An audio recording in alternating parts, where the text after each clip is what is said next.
नमस्कार, आप देख रहे हैं भारत एक्सप्रेस और मैं हूं आपके साथ आनंद विजय सिंह। राजस्थान विधानसभा चुनाव के लिए भारतीय जनता पार्टी ने 41 उम्मीदवारों की अपनी पहली सूची जारी कर दी है।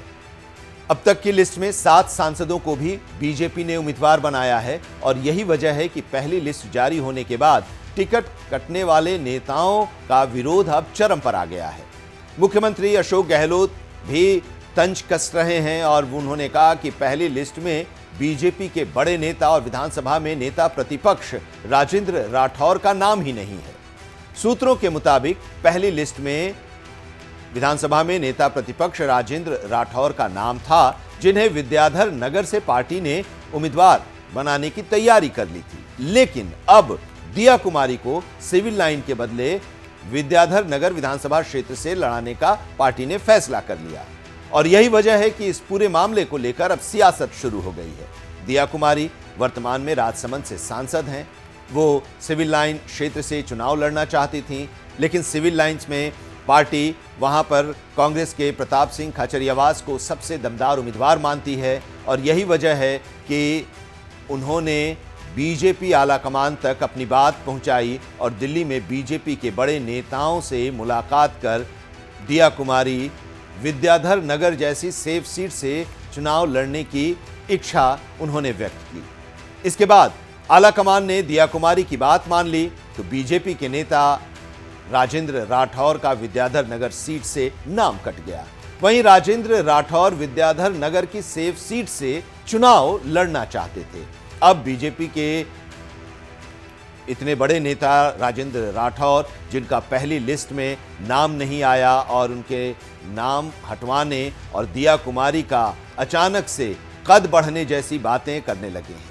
अचानक दिया कुमारी का कद बढ़ने और नेता प्रतिपक्ष राजेंद्र राठौर का नाम कटने पर विद्याधर नगर से बीजेपी के मौजूदा विधायक नरपत सिंह राजवी ने टिकट वितरण को लेकर बड़ा सवाल उठाया।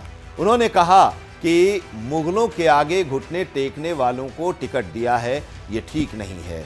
उन्होंने आपत्ति जताई है कि टिकट वितरण में उनसे कोई मशविरा नहीं किया गया। ये सारी बातें स्पेकुलेशंस हैं, ऐसी कोई बात नहीं है। जो भी राष्ट्रीय नेतृत्व तय करेगा उसको अवसर मिलेगा, लेकिन अभी हमारा जो फोकस है पार्टी का, वो सबको एक साथ मिलकर चुनाव लड़ना है और कमल का फूल हमारा प्रत्याशी भी है। आप अच्छी तरह से जानते हैं, मोदी जी ने खुद ने सभा में ये बोला है।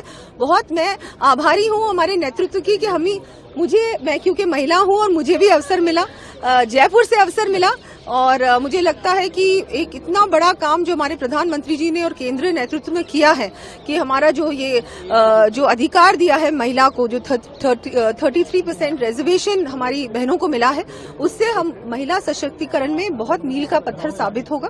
महिलाओं को एक मौका मिलेगा और इस चुनाव में भी आप देखेंगे और अगले चुनाव में तो ऑब्वियसली होगा ही होगा। लेकिन इस बयान के सामने आने के बाद वो बुरी तरह फंस गए। देर रात उन्होंने विरोध जताया, लेकिन फिर सुबह होकर उनके निजी सचिव के माध्यम से खंडन करते हुए मीडिया को एक चिट्ठी भी उनकी जारी की गई। चिट्ठी में लिखा गया था कि नरपत सिंह राजवी ने किसी तरह का बयान नहीं दिया है।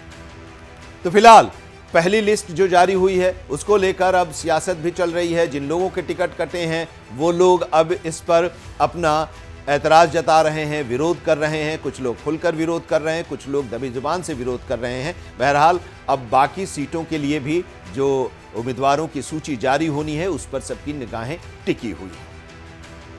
फिलहाल विधानसभा चुनाव से जुड़ी खबरों में अभी इतना ही, लेकिन आप जुड़े रहिए भारत एक्सप्रेस के साथ। नमस्कार।